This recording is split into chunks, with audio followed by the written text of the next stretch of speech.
Assalamualaikum warahmatullahi wabarakatuh. Perkenalkan kami dari kelompok 5, kelas 5 Matematik Matematika akan memaparkan analisis modul ajar kurikulum Merdeka untuk memenuhi salah satu tugas pada mata kuliah perencanaan pembelajaran di SD dengan dosen pengampu Bapak Dr. Haji Enjang Yusuf Ali SSI Mkom.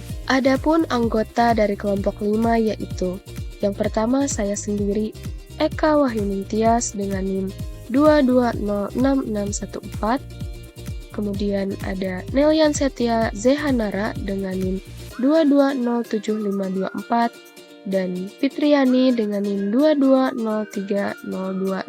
Baik, langsung saja untuk pemaparan yang pertama akan dijelaskan oleh Fitriani. Baik, paparan yang pertama yaitu mengenai analisis modul dari sekolah. Ada beberapa perubahan yang kelompok 5 lakukan untuk penyempurnaan modul ajar dari sekolah, yaitu sebagai berikut. Yang pertama yaitu komponen cover modul ajar. Modul ajar dari sekolah tidak memiliki cover, sehingga kami melakukan perubahan yaitu dengan menggunakan cover yang berisikan judul modul ajar, mata pelajarannya pendidikan Pancasila untuk kelas 2 SD atau MI dan penyusunnya kelompok 5. Komponen yang kedua yaitu informasi umum. Modul ajar dari sekolah mencantumkan informasi umum berupa nama penyusun, nama institusi, tahun penyusunan perangkat ajar, jenjang sekolah, kelas, dan alokasi waktu. Sedangkan informasi umum atau identitas modul di dalam modul ajar kelompok 5 ada beberapa tambahan yang sebelumnya hanya nama institusi, nama penyusun, tahun penyusunan, dan alokasi waktu. Ada tambahan fase capaian pembelajaran, mata pelajaran, elemen atau domain capaian pembelajaran. Komponen yang ketiga yaitu profil pelajar Pancasila. Modul ajar dari sekolah mencantumkan 3 profil pelajar Pancasila, yaitu mandiri dengan mengerjakan tes mandiri, 2 bergotong royong dengan berkolaborasi, yang ketiga bernalar kritis dengan menyimak atau memperhatikan guru.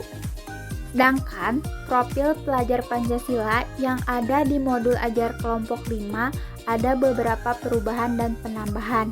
Yang pertama, bernalar kritis, yaitu dengan membuat produk sesuai dengan gaya belajarnya masing-masing.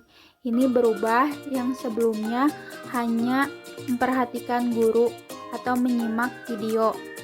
Yang kedua yaitu kerjasama, yaitu bekerja sama dalam kelompok dalam permainan orey-oreyan, yang sebelumnya hanya berkolaborasi saja. Yang ketiga yaitu tanggung jawab, ini ada tambahan yang sebelumnya di modul ajar sekolah itu tidak ada. Tanggung jawab di sini yaitu tanggung jawab dalam menyelesaikan tugas kelompok dan tugas mandiri dengan baik. Yang keempat yaitu berkebineka global. Di modul ajar sekolah tidak mencantumkan profil pelajar Pancasila ini, tetapi kami melakukan perubahan ini karena di dalam pembelajaran ini peserta didik harus menghargai perbedaan identitas diri, baik itu nama, kesukaan, hobi, latar belakang, dan lain sebagainya. Komponen yang keempat yaitu tujuan pembelajaran.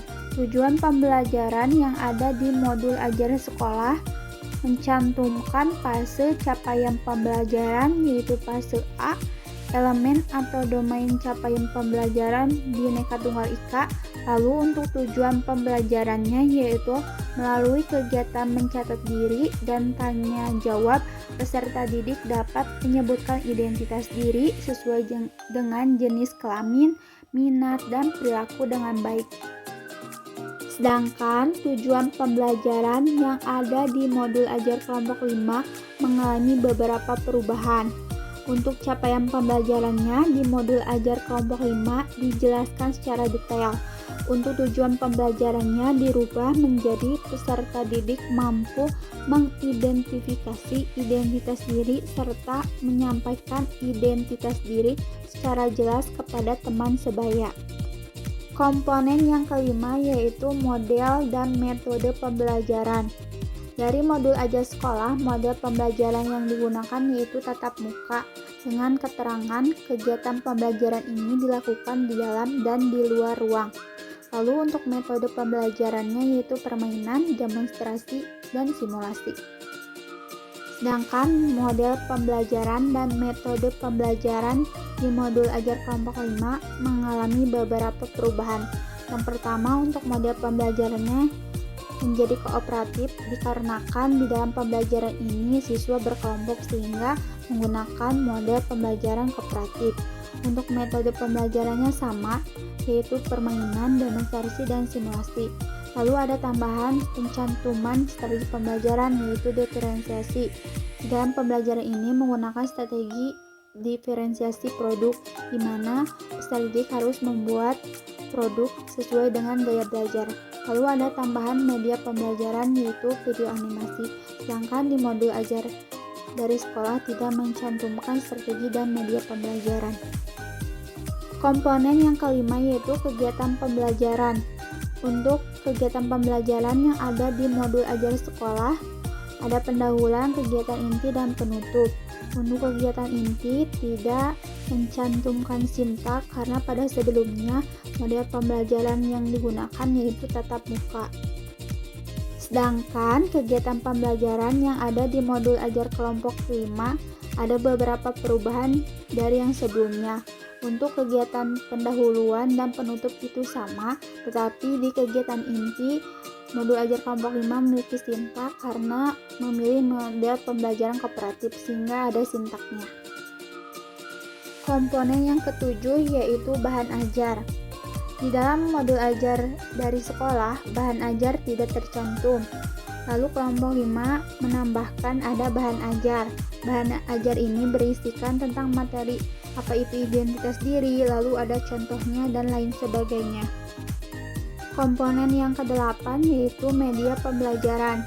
Modul ajar dari sekolah tidak mencantumkan media pembelajarannya seperti apa, sehingga kelompok 5 di dalam modul ajarnya mencantumkan media pembelajaran yaitu video animasi yang dibuat oleh kelompok kita sendiri yang berisikan video animasi tentang identitas diri dengan menyebutkan nama, hobi, dan lain sebagainya. Komponen yang ke-9 yaitu lembar kerja peserta didik atau LKPD. Di dalam modul ajar dari sekolah, LKPD-nya tidak mencantumkan petunjuk penggunaan LKPD tersebut. Lalu hanya ada kotak kartu namaku dan kartu temanku yang harus diisikan nama, alamat, jenis kelamin, agama, suku, hobi, dan cita-cita.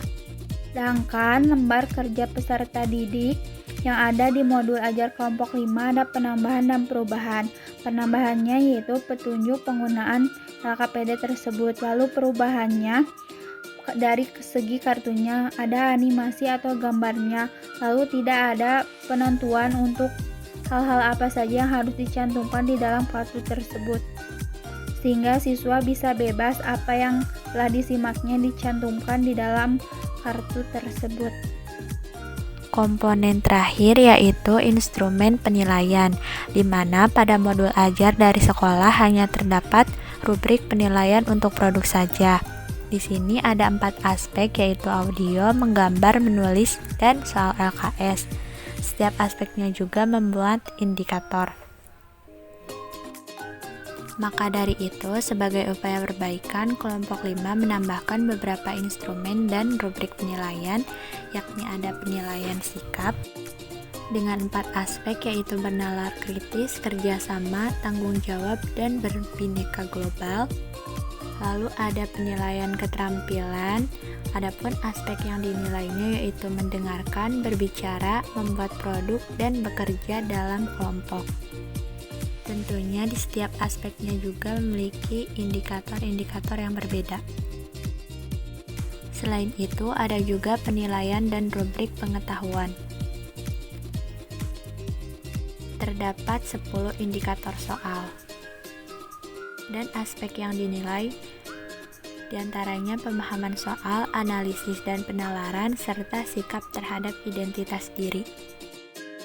Adapun instrumen penilaian yang terakhir yaitu penilaian produk, di mana untuk penilaian produk ini disesuaikan dengan jenis gaya belajar masing-masing pada peserta didik, yaitu ada gaya belajar audio, visual, dan kinestetik. Adapun aspek yang dinilainya yaitu berupa pemahaman konsep, kreativitas, relevansi, dan keterlibatan. Selanjutnya mengenai pembahasan tentang masukan modul ajar kelompok 5 dan revisinya. Komponen pertama yang mendapat masukan yaitu tentang tujuan pembelajaran, di mana sebelumnya tujuan pembelajaran pada modul ajar kami yaitu melalui kegiatan menyimak video animasi, permainan, dan membuat not, peserta didik dapat menyebutkan identitas diri sesuai jenis kelamin, minat, dan perilaku dengan baik. Meskipun tujuan pembelajaran ini sudah dinilai relevan dengan topik identitas diri, namun pada tujuan masih bisa dibuat lebih spesifik dalam kaitannya dengan pencapaian keterampilan seperti keterampilan berkomunikasi dan berpikir kritis. Maka sebagai upaya perbaikan, tujuan pembelajaran kami ganti dengan peserta didik mampu mengidentifikasi identitas diri serta menyampaikan identitas diri secara jelas kepada teman sebaya. Dalam revisi tersebut, tujuan pembelajaran menjadi lebih spesifik dengan memasukkan aspek keterampilan seperti kemampuan menyampaikan identitas diri secara jelas kepada teman sebaya. Selanjutnya mengenai pendekatan diferensiasi. Modul yang kami buat ini memiliki pendekatan pembelajaran diferensiasi. Namun, pada pengaplikasiannya dinilai kurang terlihat pada kegiatan pembelajaran yang disusun. Siswa dengan kebutuhan dan gaya belajar yang berbeda perlu mendapatkan penyesuaian kegiatan, di mana ini perlu membuat kegiatan berbeda berdasarkan gaya belajar. Maka dari itu, kelompok kami melakukan perbaikan melibatkan penambahan aktivitas spesifik yang mengakomodasi berbagai gaya belajar yang berada di kegiatan inti. Misalnya, siswa kinestetik dan audio diberi kesempatan mempresentasikan hasil pengamatan mereka secara langsung, sementara siswa visual dapat menyusun peta pikiran. Selain itu, media pembelajaran seperti Wordwall juga kami tambahkan untuk meningkatkan interaktivitas. Harapannya kegiatan ini tidak hanya memberikan pengalaman belajar yang bervariasi, tetapi juga memastikan keterlibatan seluruh siswa. Selanjutnya, mengenai penggunaan media dan teknologi. Pada modul kami sudah menyertakan media video animasi, namun kami memiliki masukan di mana sebaiknya media pembelajaran lebih bervariasi dan interaktif, mengingat siswa kelas 2 membutuhkan lebih banyak stimulasi visual dan interaktif. Maka selain video animasi, kami menambahkan Wordwall sebagai media interaktif yang digunakan untuk evaluasi isi video animasi dan identitas diri. Penambahan ini harapannya membuat pembelajaran lebih bervariasi dan interaktif sesuai dengan kebutuhan stimulasi visual dan keterlibatan aktif siswa kelas 2. Media tambahan ini juga harapannya membantu memperkuat pemahaman materi dengan cara yang lebih menarik dan menyenangkan. Baik, untuk paparan yang selanjutnya adalah masukan pada asesmen dan evaluasi. Masukan yang kami dapatkan yaitu asesmen yang dicantumkan meliputi observasi dan presentasi. Namun, tidak ada instrumen penilaian yang spesifik untuk mengukur ketercapaian tiap tujuan pembelajaran secara terukur. Maka, perbaikan yang kami lakukan adalah menambah dimensi penilaian sehingga mencakup penilaian sikap, keterampilan, pengetahuan, dan produk. Yang dimana keempat aspek ini dilengkapi dengan rubrik yang spesifik dengan berbagai indikator yang relevan. Yang selanjutnya adalah aktivitas interaktif. Masukan yang kami terima adalah pada kegiatan orai-oraian sudah menarik namun masih bisa dilengkapi dengan variasi aktivitas yang mengasah keterampilan sosial dan kolaborasi siswa. Menanggapi hal tersebut, maka kelompok kami melakukan perbaikan dengan menambahkan aktivitas diskusi kelompok sederhana yang memungkinkan siswa berbagi mengenai identitas mereka. Aktivitas ini bernama Berbagi Cerita Teman, yang dimana setiap siswa akan menceritakan identitas teman kelompoknya kepada anggota kelompok lain. Aktivitas ini membantu siswa untuk berlatih mendengarkan aktif dan menghargai orang lain. Berikutnya adalah pengayaan dan remedial. Adapun masukan yang kelompok kami terima adalah pada bagian pengayaan dan remedial hanya mencantumkan tugas tambahan secara umum, namun belum memberikan arahan yang cukup spesifik untuk mengakomodasi siswa yang sudah memahami atau yang kesulitan memahami. Maka dari itu, kami melakukan perbaikan dengan menyediakan bahan pengayaan yang lebih kompleks bagi siswa berpencapaian tinggi melalui tugas menyusun kalimat tentang teman sekelas menggunakan informasi identitas diri. Dan untuk siswa yang membutuhkan remedial, disediakan gambar dan label yang membantu mereka mengenal identitas dasar dengan lebih visual, sehingga mereka dapat melakukan labeling pada setiap gambar untuk memudahkan mengenal identitas diri secara mendasar. Yang terakhir adalah refleksi pembelajaran. Masukan pada aspek ini adalah refleksi yang sudah mencakup beberapa pertanyaan, namun masih bisa untuk diperdalam agar siswa mengingat apa yang telah dipelajari dan mengaitkannya dengan kehidupan sehari-hari. Untuk menindaklanjuti masukan tersebut, maka kami melakukan perbaikan dengan menambahkan pertanyaan, yaitu yang pertama, bagaimana perasaanmu saat temanmu menyebutkan identitas mereka dan mengapa penting bagi kita untuk mengenal identitas teman? Demikianlah paparan mengenai revisi dari modul ajar yang telah kelompok 5 buat. Revisi atau perbaikan-perbaikan yang kami lakukan semata-mata ditujukan agar dapat terciptanya modul ajar yang baik dan ideal sehingga dapat digunakan serta dipraktikkan guna membantu tercapainya pembelajaran yang baik di sekolah. Semoga modul ajar yang kami buat dapat bermanfaat dan dimanfaatkan dengan sebaik-baiknya. Semoga paparan kami ini dapat bermanfaat. Terima kasih atas perhatiannya. Mohon maaf apabila terdapat kesalahan. Saya mewakili kelompok 5 pamit undur diri. Wassalamualaikum warahmatullahi wabarakatuh.